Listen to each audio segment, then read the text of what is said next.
நமது கலாச்சாரம், நமது பண்பாடு எப்போதும் நம்முடன் நீடித்து இருக்கும். பாரத தேசத்தின் மகோனதமான புராண இதிகாசங்களை முழுமையாக அறிந்து கொள்ள subscribe Tilak. A wide range of LED lights for indoor and outdoor use. GR Lights make India bright.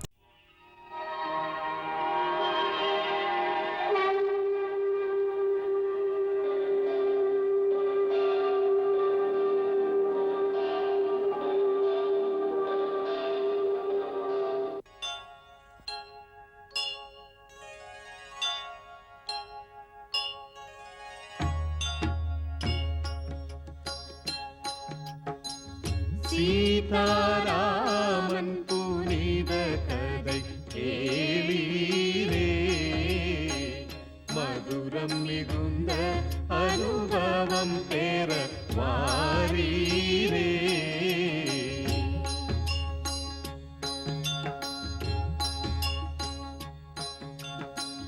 கருத்துகள் நிறைந்திடும் காவியம் காணீரே, கடமை பண்பின் உயர்வினை பாரீரே.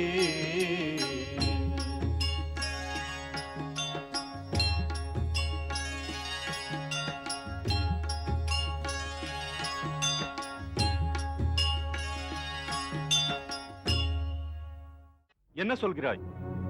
யார் காயப்படுத்தினார்கள் சத்ருக்கணனை? பரதண்ணா, என்ன செய்தது பரதண்ணா? சத்ருக்னன் காயமடைந்து விட்டானா? அதைத்தான் நானும் கேள்விப்பட்டேன். எவன் காயப்படுத்தினான் அவனை? 2 ரிஷிகுமாரர்கள். ரிஷிகுமாரர்களா? சத்ருக்னனை காயப்படுத்தினார்களா? நம்ப முடியாது. ஆனால் இதுதான் உண்மை. அவர்கள் இருவரும் மாயமறிந்த பாலகர்கள். அவர்கள் குதிரையை பிடித்துக் கொண்டனர். அவர்கள் மீண்டும் மீண்டும் சொன்னார்கள், சென்று மன்னர் ராமரை யுத்தத்திற்காக அனுப்பும்படி. சேனாதிபதி அவர்களும் யுத்தத்திலே மயங்கிவிட்டார். அதோடு ராஜா சத்ருகணனும் கடுமையாக காயமடைந்து விட்டார். ராமண்ணாவிடம் என்ன சொல்வது? 2 சிறுவர்கள் சேனையை வென்று விட்டதாகவா?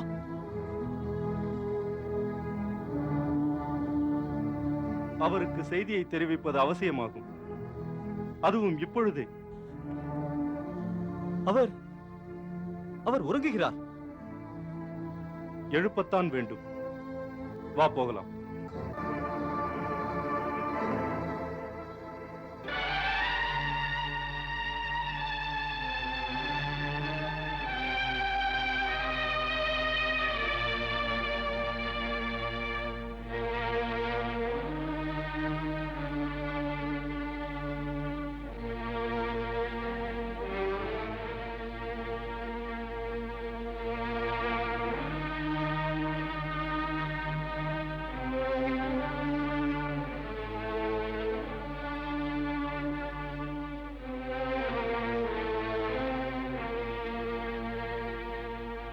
நலம் தானே? ஏதேனும் முக்கிய செய்தியோடு வந்திருக்கிறீர்களா? அண்ணா, சத்ருக்கணன் மயங்கி விட்டான். சத்ருக்கணனா? எவ்வாறு? போரில். போரிலா? போரில் எந்த தேசத்து அரசன் அவ்வாறு செய்ய துணிந்தான்?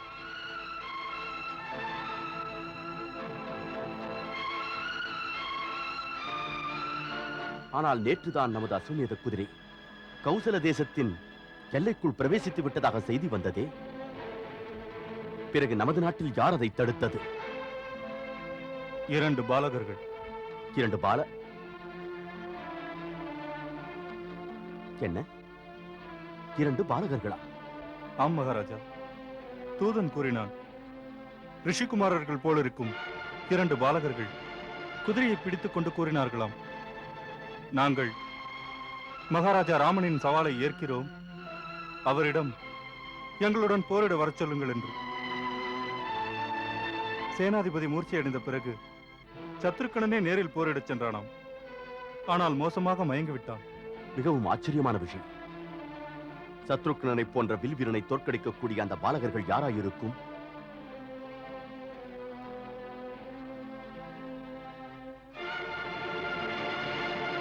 நானே நேரில் செல்கிறேன். புறப்படுவதற்கு ஏற்பாடு செய்யுங்கள். மன்னியுங்கள் அண்ணா, நாங்கள் இருக்கும்போது நீங்கள் நேரில் செல்ல வேண்டிய அவசியம் என்ன? உங்கள் லக்ஷ்மணனை நம்புங்கள்.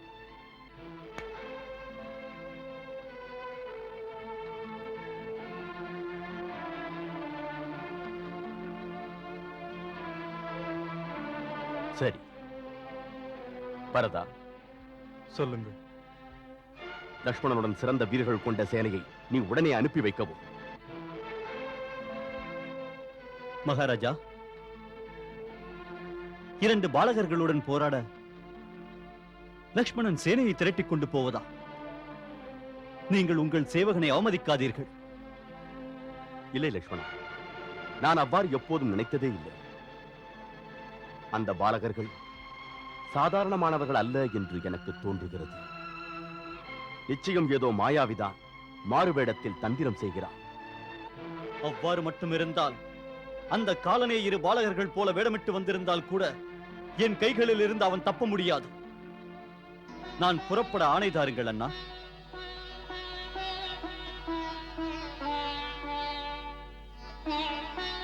சரி, எனது ஆசீர்வாதம் உனக்கு துணை இருக்கும்.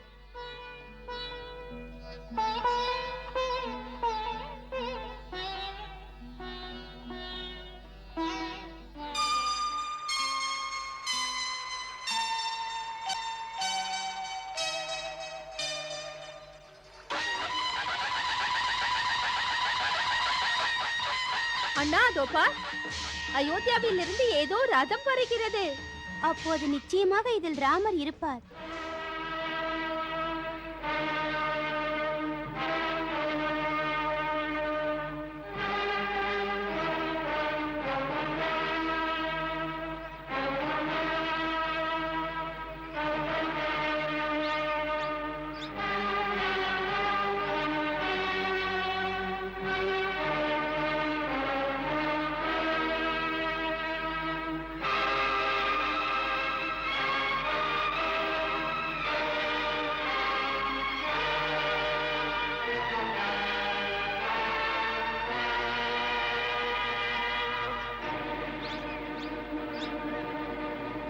குதிரைகளை பிடித்து வைத்துள்ள 2 ரிஷிகுமாரர்களை என் முன்னே வரச் சொல்லவும்.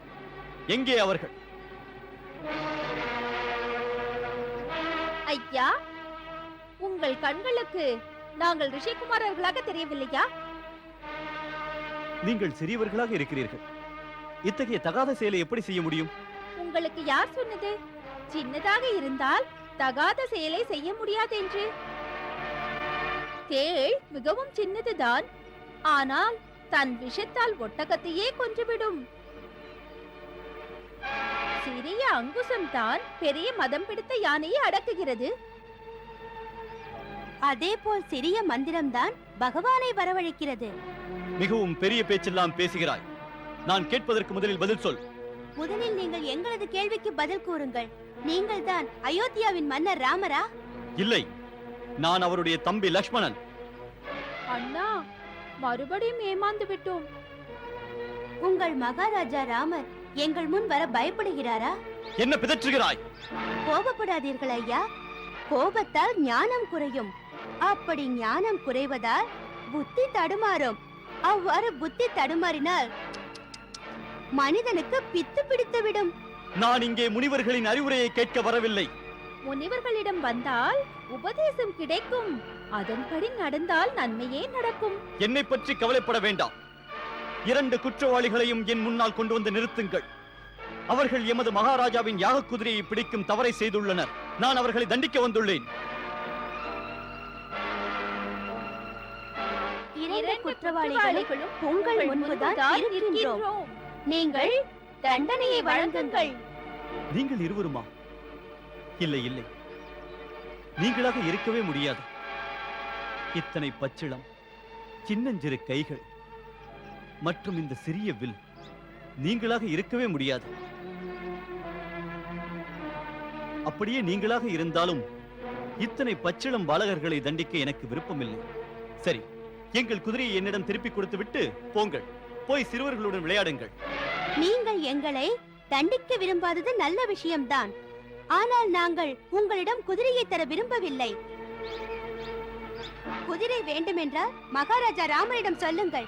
நாங்கள் குதிரையின் நெற்றியில் எழுதியதை படித்து அவரது சவாலை ஏற்றுக்கொள்கிறோம். எங்களுடன் நேரில் வந்து போரிடவும்.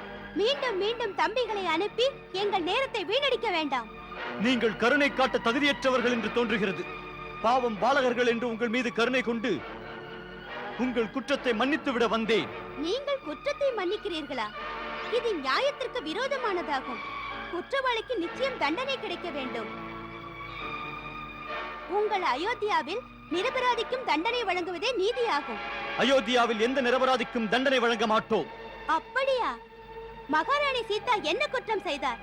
அவருக்கு ஏன் இத்தனை பெரிய தண்டனை வழங்கப்பட்டது? அப்போது உங்கள் இதயத்தில் கருணையே இல்லையா? இப்போது எங்கிருந்து வந்தது அந்த கருணை?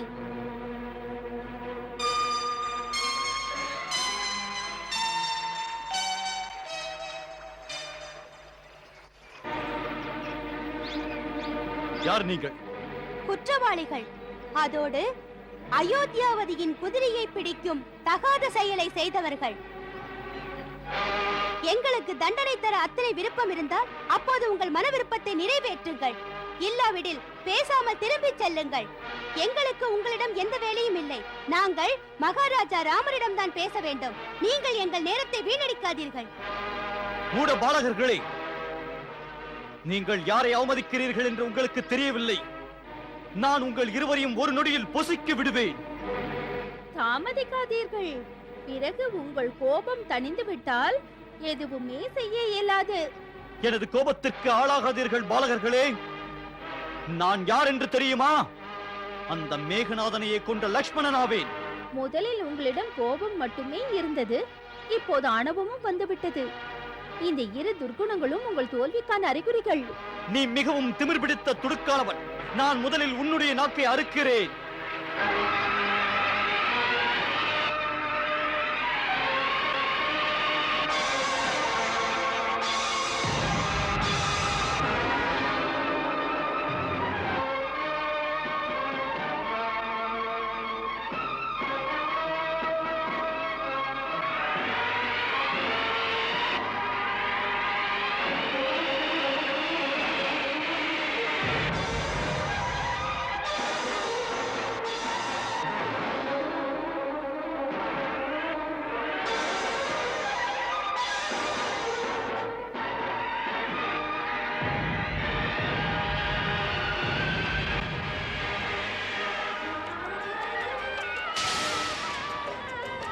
சிந்தை மிகுந்த யுத்தம் இது, வியப்பு தந்திடும் யுத்தம் இது, சொந்தங்கள் பந்தங்கள் ஏதும் அறியா சூழர்கள் நடத்தும் யுத்தம் இது. லக்ஷ்மணன் அஸ்திரம் ஒன்று விட, குஷனும் எதிர்த்து அம்பு விட, யாருக்கு வெற்றி யாருக்கு தோல்வி அம்புகள் ரெண்டும் பேசிக்கொள்ள. சிந்தை மிகுந்த யுத்தம் இது, வியப்பு தந்திடும் யுத்தம் இது, சொந்தங்கள் பந்தங்கள் ஏதும் அறியா சூழர்கள் நடத்தும் யுத்தம் இது. அம்புகள் ரெண்டும் மோதக்கண்டு பெரும் அதிர்ச்சி கொண்டான் லக்ஷ்மணன் என்று. என்ன வியப்பு என்ன வியப்பு, இந்த குழந்தைக்கு எத்தனை வீரம். வீரத்து கொண்டோ ஆயுள் கணக்கு, வெந்தழ குஞ்சு மூப்பென்று உண்டோ. அம்பு மழைகள் விட்ட சிறுவனை லக்ஷ்மணன் கோபம் சீரிச்சி வக்க.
என்ன, லக்ஷ்மணனும் மயங்கி விட்டானா?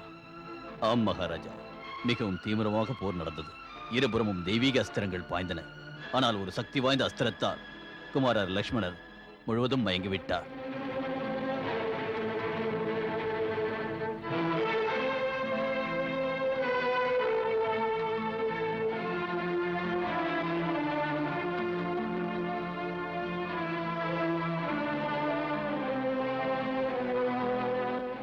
பிரபு, இது சாதாரண பாலகர்களின் வேலையல்ல. அவர்கள் ஏதேனும் மாயாவிகள் அல்லது தெய்வீக பிள்ளைகள். யாராக இருந்தாலும் லக்ஷ்மணன், சத்ருக்னன் போன்ற வீரர்களை தோற்கடித்திருக்கிறார்கள் என்று சொன்னால் நிச்சயம் பரமசக்தியுள்ளவர்கள் தான். மகாராஜா, எனக்கு கட்டளையிடுங்கள். நான் இக்கணமே புறப்படுகிறேன். பிரபு, நானும் குமாரர் பரதனுடன் செல்ல ஆணையிடுங்கள். வானர அரசே, இப்போது தாங்கள் என்னுடைய விருந்தாளி. தங்களுக்கு நான் கட்டளையிட முடியாது. நான் விருந்தாளி அல்ல, நான் பிரபுவின் நண்பன். சங்கடம் வரும்போது நண்பனுக்கு உதவுவது நட்பின் தர்மமாகும். அதனால் தயவு செய்து நான் செல்ல ஆணையிடுங்கள். பிரபு, சேவை செய்ய எனக்கும் வாய்ப்பளியுங்கள். எனக்கு தோன்றுகிறது, இந்த விவகாரத்தில் ஏதோ பெரிய ரகசியம் உள்ளதென்று.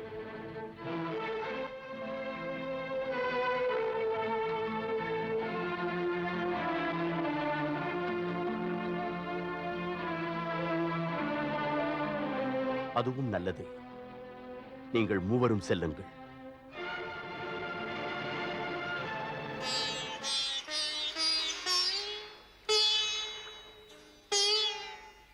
சூரியன் உதயமாகும் சமயம் வந்துவிட்டது. நான் தாய்க்கு தாமரைப்பூ பறித்து செல்ல வேண்டும். அப்படி என்றால் போ அண்ணா, கவலைப்படாதே, நான் இங்கு இருக்கிறேன். அப்படி மகாராஜா ராமர் வந்துவிட்டால் உனக்காக நான் அவரை தடுத்து நிறுத்துகிறேன். நீ திரும்பி வரும் வரை நான் அவருடன் போரிட்டுக் கொண்டிருக்கிறேன். சரி, ஆனால் தோற்று விடாதே. அண்ணா, குருதேவர் கூறினார் அல்லவா, மானிடர்கள் நம்மை தோற்கடிக்க முடியாதென்று. நமக்கு குருதேவரின் ஆசீர்வாதம் இருக்கும் போது நான் எப்படி தோற்பேன்? சரிதான், இருந்தாலும் நான் யாரேனும் வருவதற்கு முன்னரே வந்து விடுகிறேன். அண்ணா, மாதாவிடம் இதையெல்லாம் சொல்லிவிடாதே, கவலைப்படுவார். அதனால் பூஜையில் மனம் ஈடுபடாது. பூஜையில் மனம் ஈடுபடாவிட்டால் நமக்கு தந்தையின் தரிசனம் கிடைக்க இன்னும் தாமதமாகும். சரியாக சொன்னாய் நீ. சரி, நான் வருகிறேன்.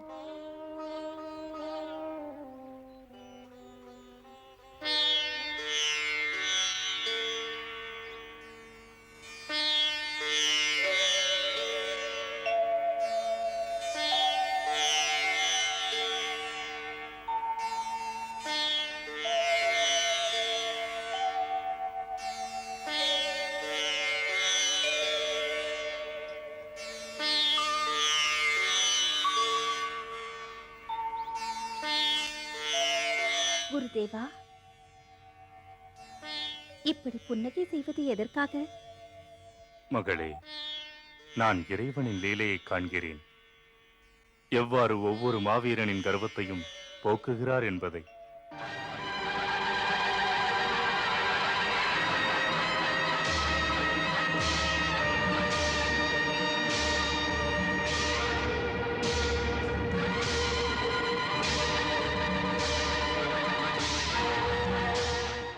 மங்களம் தருபவ